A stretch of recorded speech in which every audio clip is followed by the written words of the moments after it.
Welcome, guys.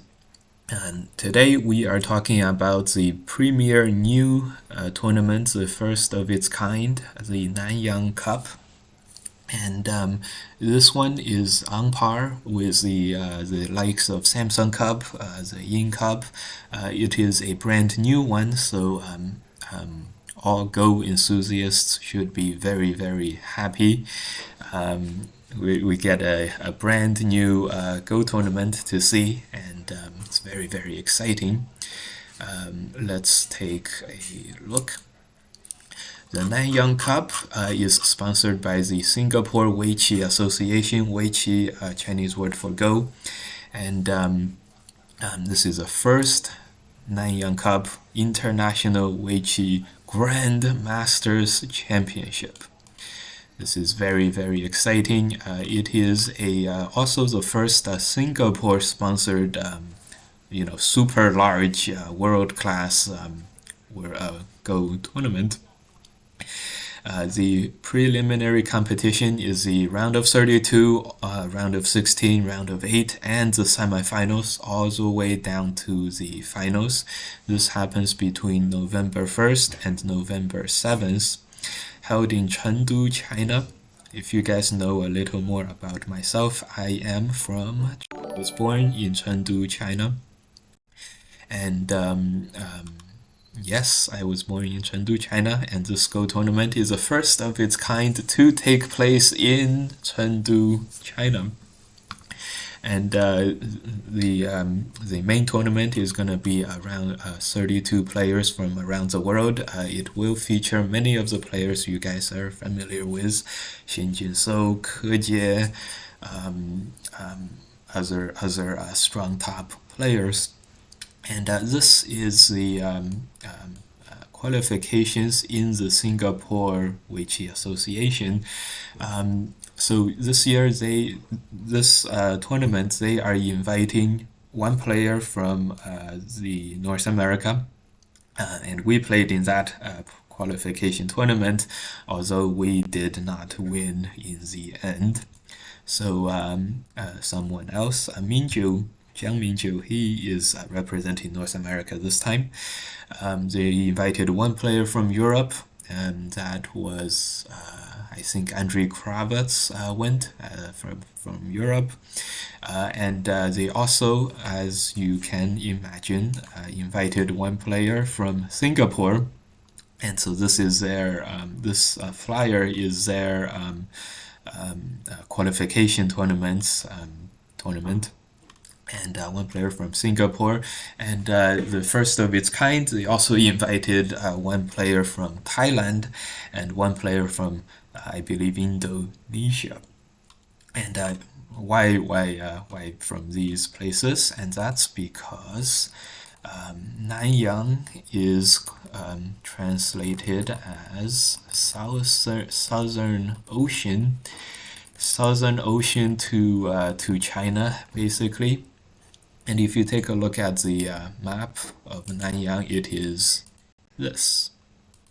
Open up.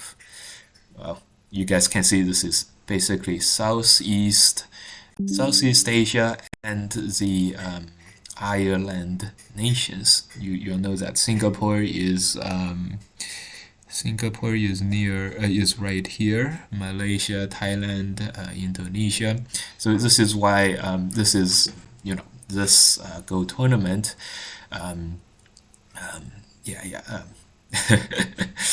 Okay, no more jokes.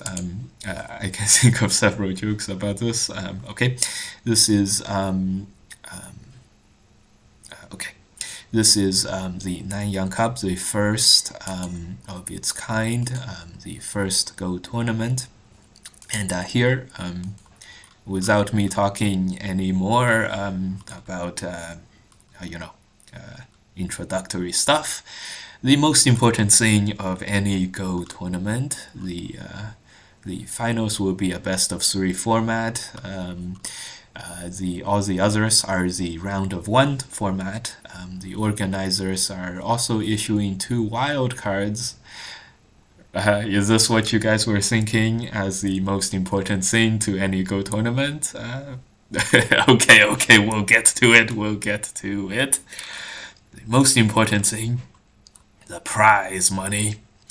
The top 32 players will be 4,000 Singapore dollars, 8,000, 15,000, 30,000, with the champion receiving 250,000 Singapore dollars. Yes, $250,000.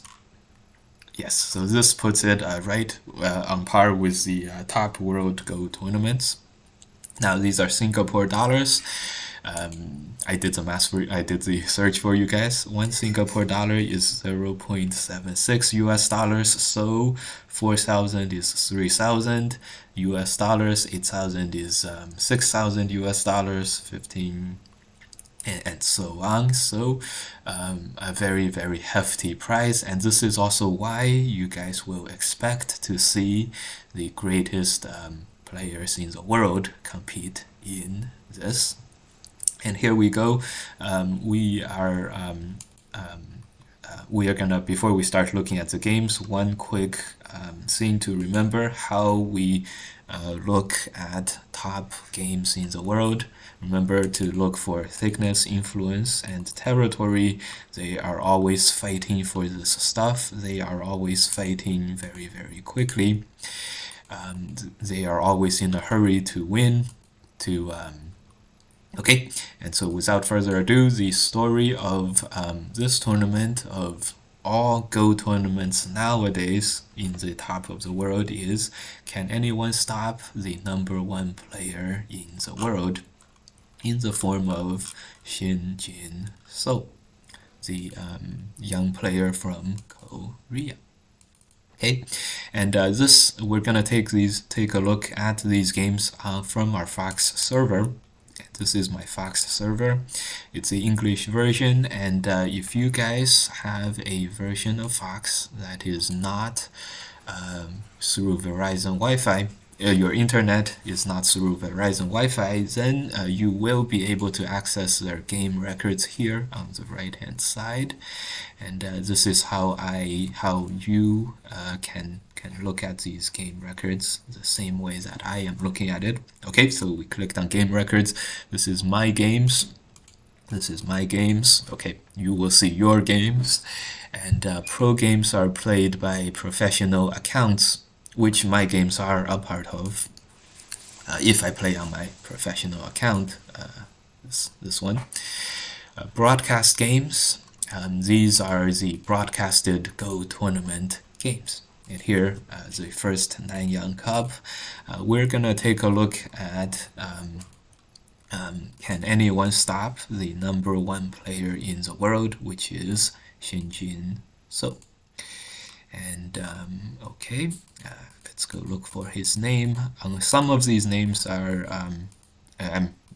you guys will be fine. Okay, we found it. It was right here. This is a round of 32, and this should be the round of 16.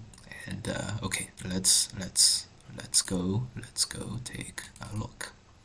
Okay, double click to open, and then we would be totally ready. So round of 32, this player is Tingyu. He's very famous for winning, for being a very winning player, and he on the Nanyang Cup, where it's a winner stays on, he has like several years when he won like multiple games, like more than 5 games, which is fairly crazy. Anyway, before AI, Tingyu was a extremely territorial player. He loves to invade, and he loves to live in with very small groups. Okay, and this is a round of 32, and in the modern Go tournament, most of these Go tournaments are basically a lot of Chinese players and a few Korean players, and the number one player, Shin Jinseo. And basically the question is, can anyone take down Shin Jinseo, the world's #1? If someone can take him down, then it's more likely to go to some a Chinese player. And there's just because there are several at the top, they're not as stand out as the Korean side, which basically has the one player.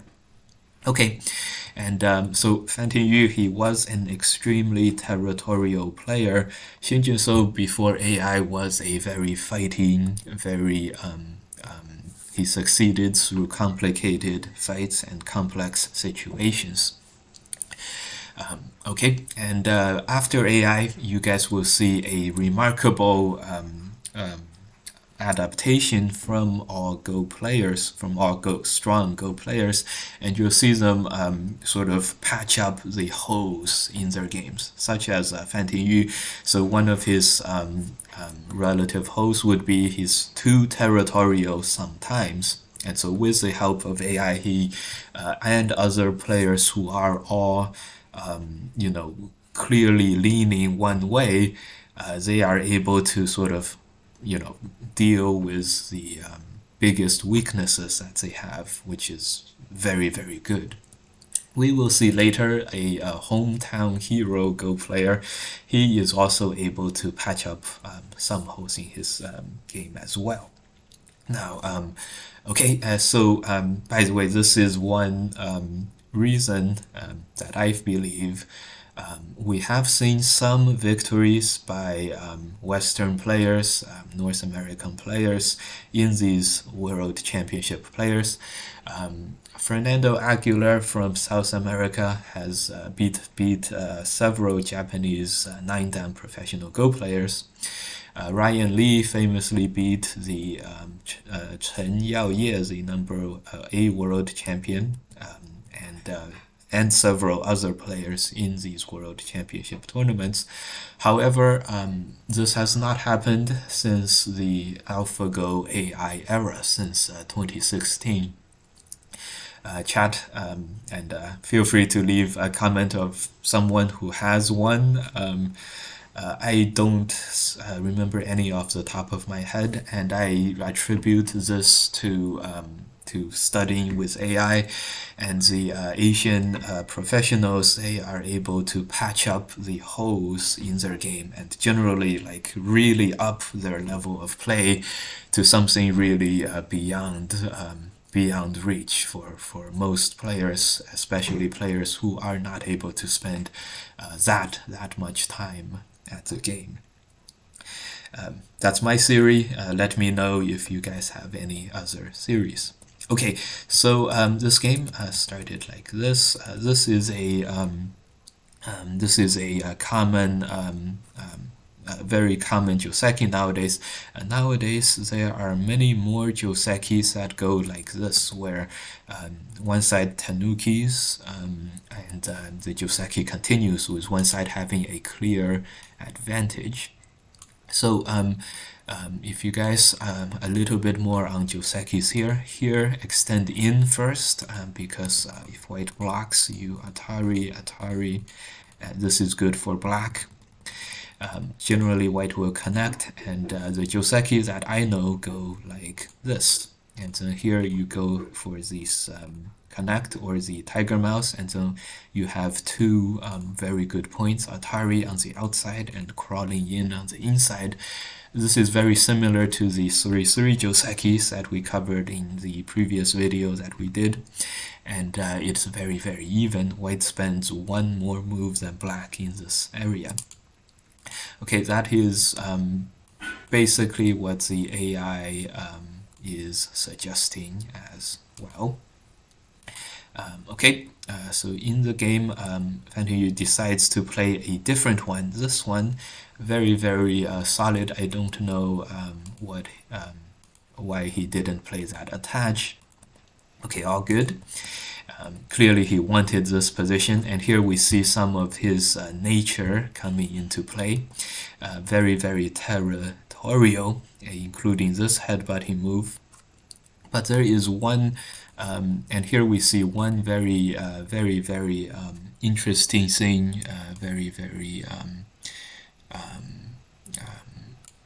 interesting thing that happens, which is all these players who were very leaning to one side kind of players, they would all sort of fix up holes in their patch and become very well-rounded, so to speak.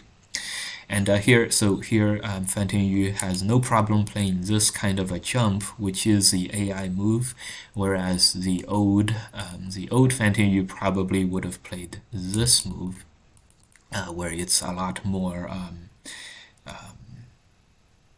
This would be a lot more territorial. Okay. All right. We are okay. Good. Okay, let's open up our window a little bit. And okay. Yes, this looks great. Okay. Okay, looks good. Ooh.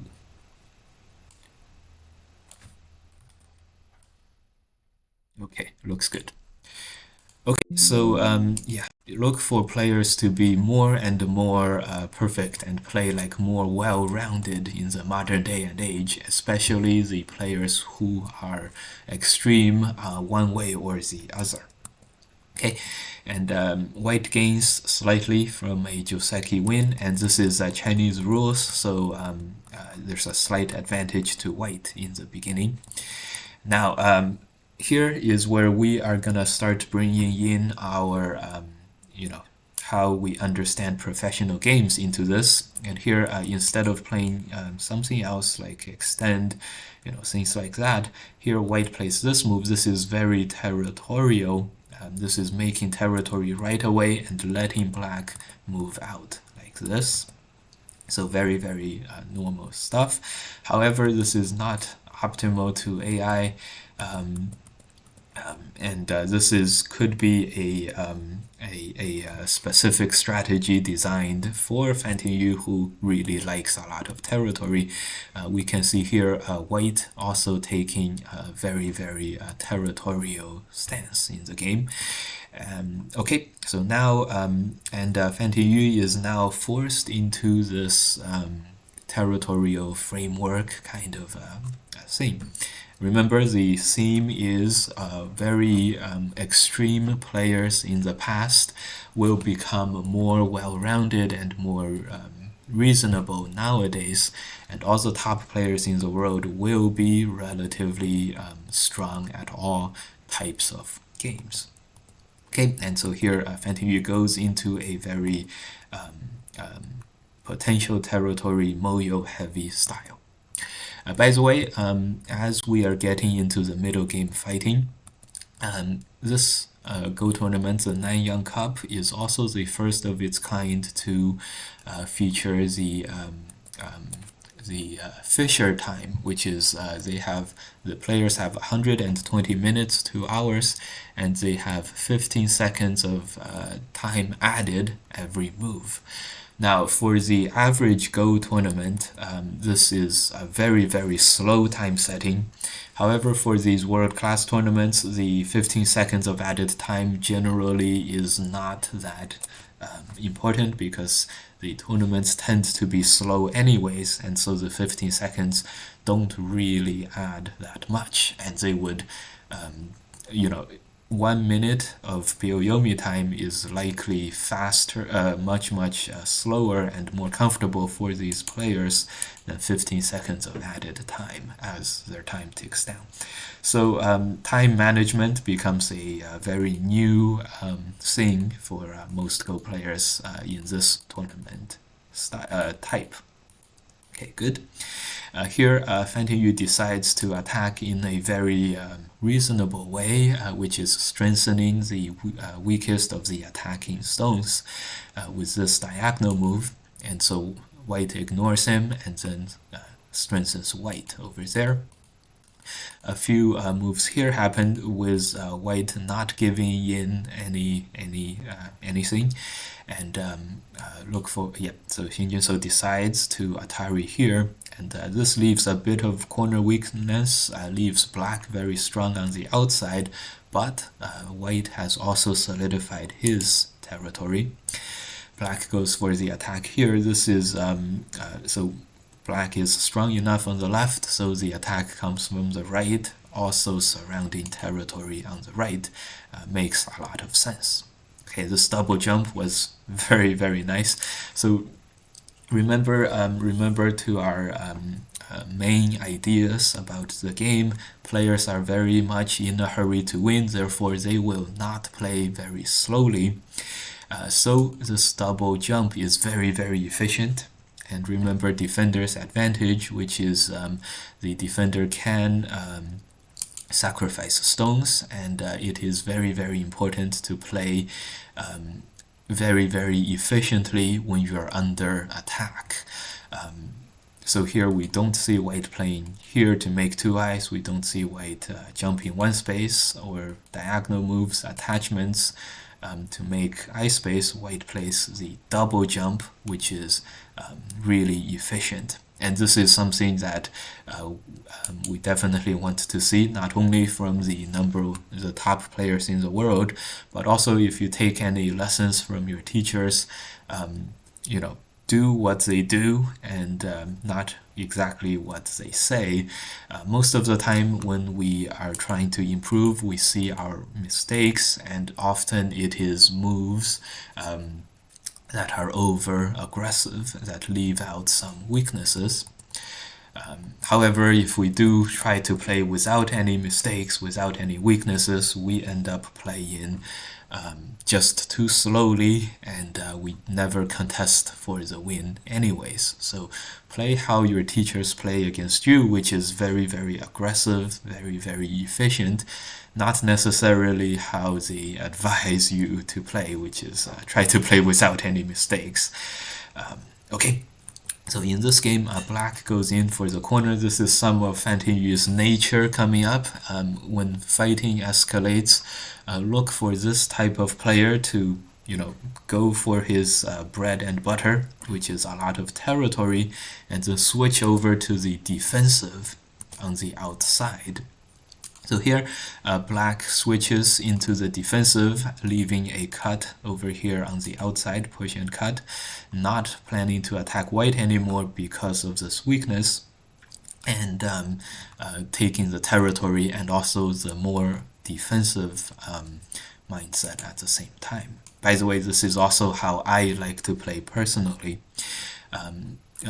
Okay, and here, very interestingly, the AI variation is to ignore this threat by black and start invading on the right-hand side. And this is paying homage to the fact that if we go straight into this, likely black is able to through defender's advantage, because remember, black is on the defensive now, sacrifice 5 stones, and as a result get a very, very strong attack against the right-hand side white stones. This could happen. This could be why it's dangerous. Another thing that could happen is if black just continues to fight with white here, white is not making any territory with 1, 3, 5, for example. Black makes some with 2 and 4, and then jumps out, and then the fight continues. So the AI wants white to cash in the advantage by invading on the right-hand side. Jinseo decides to cash in the advantage by not exploiting the weakness, but making a fancy peep. Highly recommended, and here black connects. Now this one is just strengthening the weakest attacking white stones at the same time as black is weakness is being peeped at, and again, this is how we like to attack. This is how, very, very, very, very good stuff. Expect, of course, all the pros to get this kind of stuff generally right. Okay, game continues, and here because white did such a good job at invading, taking care of white, now white has a sizable advantage, 8.5 points. By the way, a very good question. Do the players know the score when they are in the game? All players have an estimate of the score, and this is not just the count of territory. They try to estimate who's winning all the time as well. So no, they do not know the AI score. They do have a very good guess at the AI score, and they are often wrong, and this is also they're often off. The only question is how off they are by. And so this is also why we recommend you guys to do what the professional players do and your teachers do, which is when you are ahead, don't defend the win. Just go play as if keep up the aggression when you are ahead, just as white is doing in this corner. Now remember, defender's advantage. White in this area is at a big disadvantage, but because white is able to sacrifice one or many of his stones, white is able to fight very effectively here. So here black is able to Atari, extend, and capture the white stones on the inside, but with these sentes on the outside, and with defender's advantage, white is able to, as long as white saves a majority of the white stones, this is a successful invasion. What if black continues to peep and threaten white? Defender's advantage, give up half of your stones if you can capture half of black's stones. This would be very favorable for white in this diagram, and this is why this fight is, even though the local fighting is favorable for black, because black spent so much extra resources here, this fighting is going to be very good for white overall in the game. And so here white gives up 7 stones on the corner and only captures 2, but this is a very good but white is able to accept this result. Okay, what does the AI want white to do? This is almost exactly what we had. 1, 2, 3, 4, 5, 6, 7. This is white saving the outside stones and then black capturing on the inside in the game, because white wanted 1 extra sente to force black to Atari in the 2-2. This gave black a chance to make white a little bit heavier, and here white has to capture the 1 stone, get this result. This is noticeably a bit worse than the best variation. Black is able to capture 5 stones and some territory, but that's recommended, and exactly because big mistake by white here. Extending allows black to connect, capture these 3 stones, even though white only captures the 2. We talked about how white was able to sacrifice more stones than black. However, in this case, the top 3 stones were very big because it made the top white group very, very weak. And so this game went from a decisive white advantage into something that's very, very even now. So yes, the number 1 player in the world also bleeds. Okay.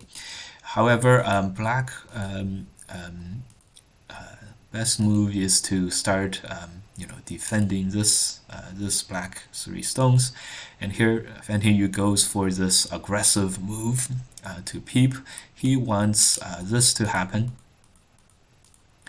With an Atari, with everything here, this is black's ideal case. Now after this, black is alive with this move at 12, but before he lives, he's gonna counterattack and counterattack white. This is a way to win for black. However, this move was a little too greedy, and here White gives up on the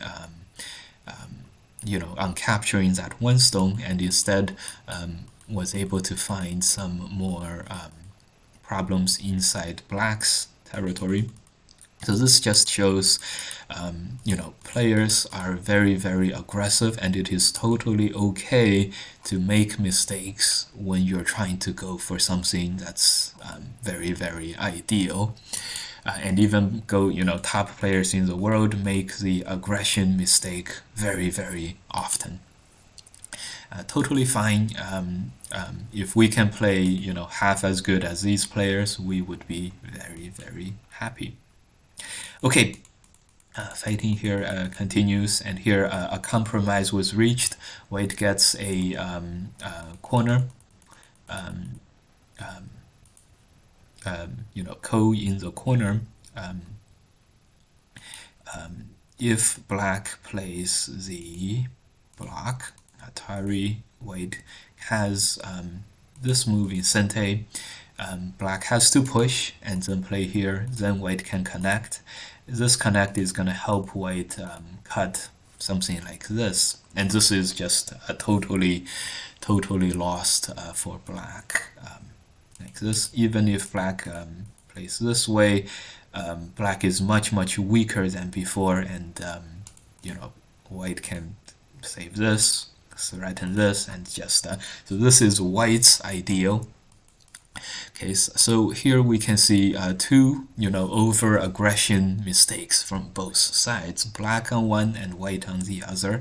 And you can see that the #1 player in the world also bleeds and makes big mistakes. And again, just be okay with making mistakes yourselves, guys.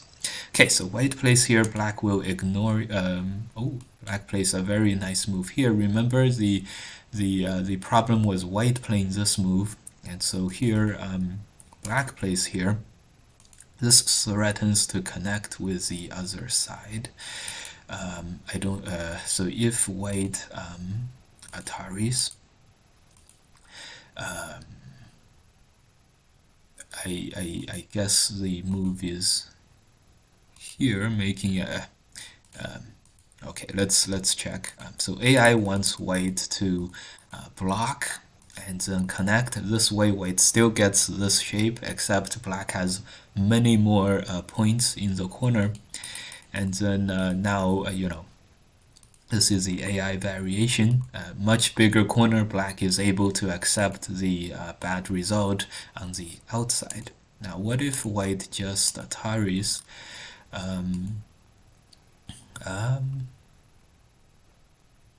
Yeah, I don't really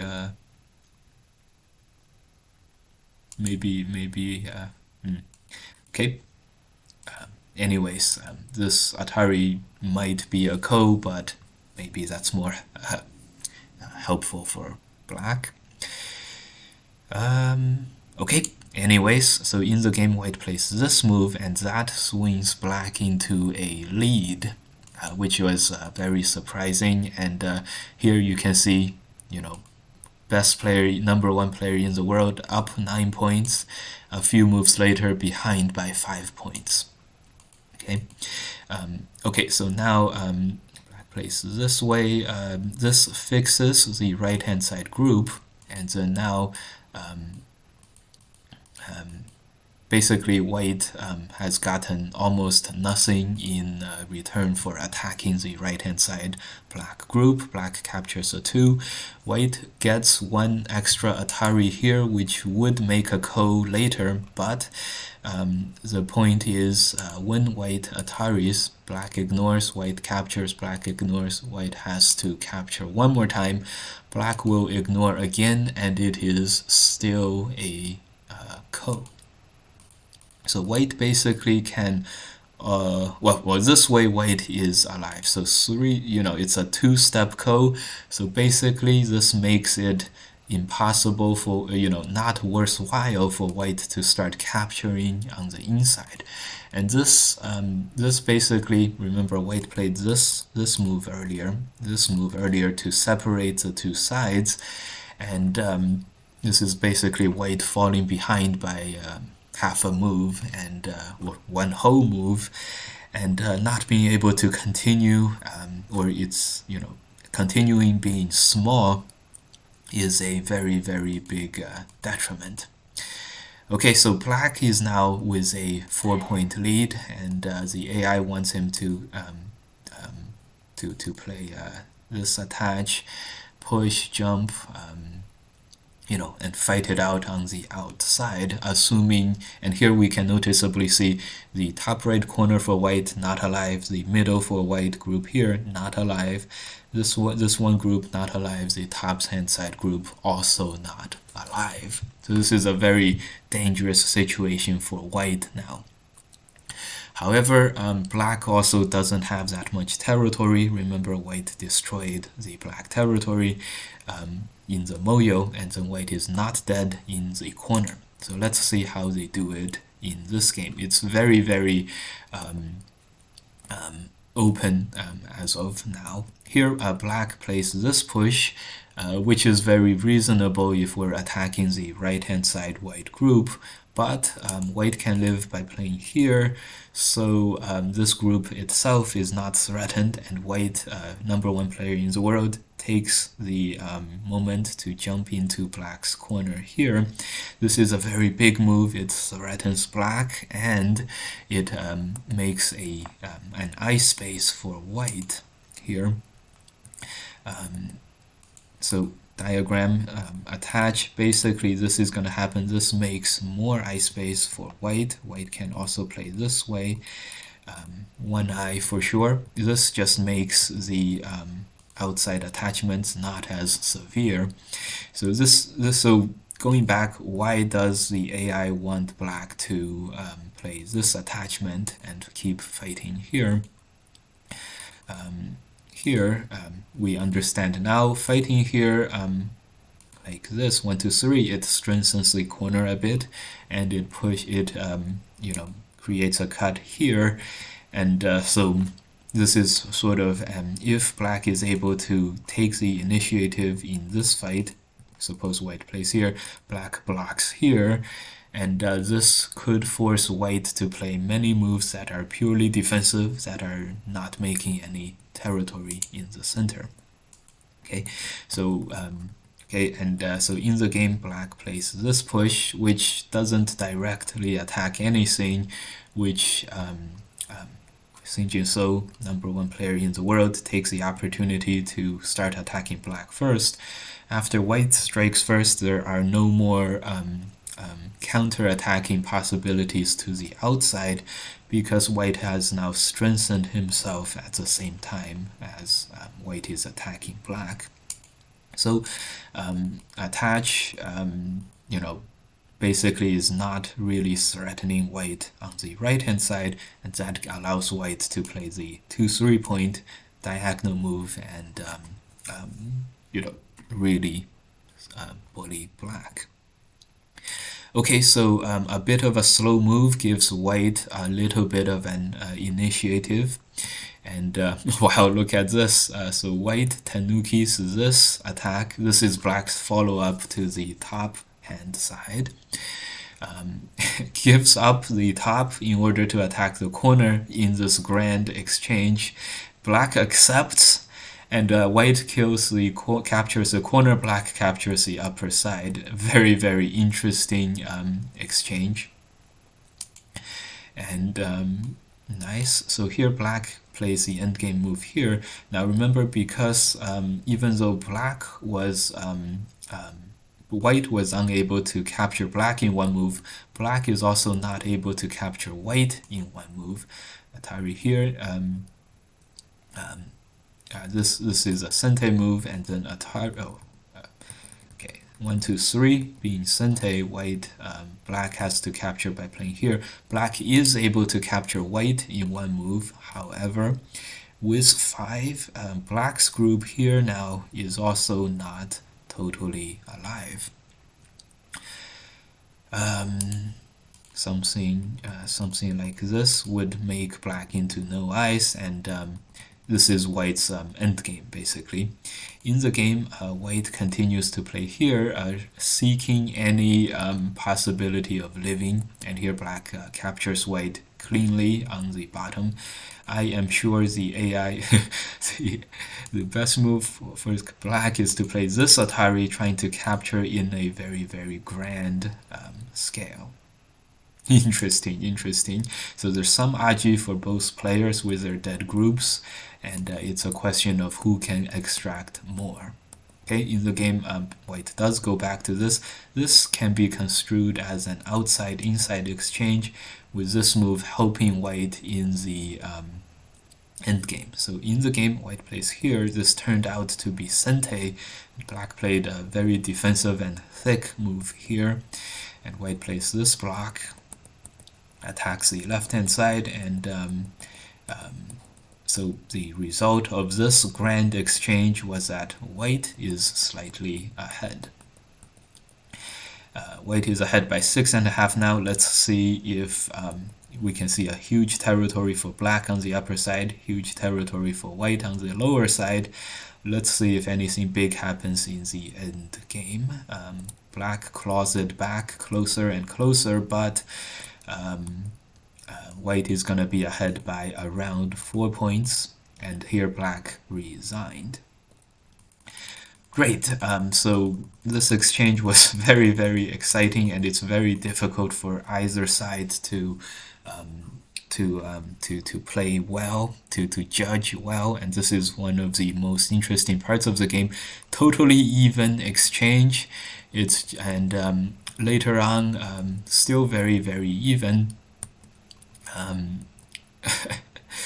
Wow. Yeah. Very, very even due to the amount of agi both sides have, and it's just that near the end of the middle game fighting, Black played this move on the inside, a little bit defensive. AI wanted Black to Atari here and surround bigger, and Black was able to take a bit of a lead going into the endgame with especially this one Sente move in the middle, and that was how White was able to keep a comfortable lead after the exchange going into the endgame. It was very exciting, and lots of back and forth. We do see that even the #1 player in the world is fallible, and in the crucial moment, the lesson for us to take home is when the game is on the line, very, very close. We saw how Black played several moves that were a little bit defensive. Here, the AI variation is for Black to play here. Of course, it's very difficult to judge who is ahead and behind, but here Shin Jinseo showed that he was slightly better on this judgment, and one little bit of bully move, getting away with a bully move, was able to propel him into a comfortable lead and into the win. So the lesson here for us is when we are not quite sure who is ahead in our games, make sure to fight hard, make sure to not, just accept something that's slightly bad for you, something slightly, don't let the opponent bully you at all times, even when you think you are ahead in the game. And by keeping up the level of aggression, Shin Jinseo was able to play more proactively and more aggressively, and take a small endgame lead into the end. And so this is the round of 32. Shin Jinseo, we only saw this one game today. Tune in next time for the next parts of the journey. All right, thank you guys for watching. Leave a comment. Let me know if you guys like to see these types of games. This one was very, very rich, and it was very back and forth. And it really showed how important it is to be always striving for a lot of for a lot in the game, and Black slightly too defensive in the middle of the game, and he paid dearly for it. Okay, see you guys in the next one, and see who let's see who Jinseo will face in the round of 16.